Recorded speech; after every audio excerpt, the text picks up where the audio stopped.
And as you look around the world, obviously you said you have you do have this global reach.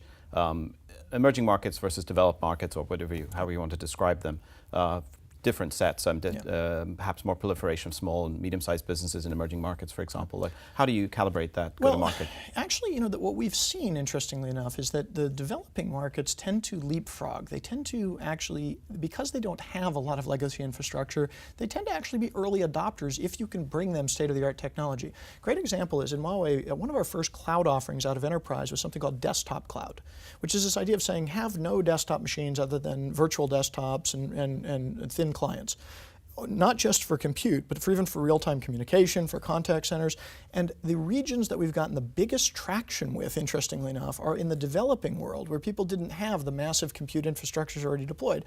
So they said, why would I go through the first stage, which is to put PCs everywhere and build a LAN and do all of this traditional stuff, when I can jump directly to cloud? And so we've seen great traction there. Now, in the developed world, they already have all that other stuff, so they're thinking about cloud in a very different way. And so I'm not sure it's an SMB versus a large enterprise thing, but I do agree that there's very clearly differences in how you approach them. And our experience has been when you bring state-of-the-art technology in a way that can actually be operationalized to the developing world, if it has a clear value associated with it, they're very willing to adopt it. And just like we saw with cellular penetration, where the developing world leapfrogged the West for a period of time, we expect that to happen in some of the enterprise technologies. At the same time, the developed world is starved for competition and a different way to approach these problems, and they're actually much more likely to embrace these broad ICT experiences because they're solving essentially second or third generation problems, like next generation e-healthcare, as opposed to first generation healthcare,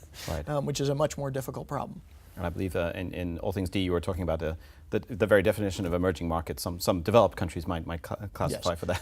Yeah, I think the quote that was picked up was that in our view, because of how we think and how we've grown, some of the most advanced countries in the world, like the United States, are really developing markets for us. It's not a commentary on their economic state. It's just that we're not there in mass yet, and so we're a new entrant. We have to build new relationships. And generally, when you enter a developing market for you as a company, you get an opportunity to think about how you want to do it.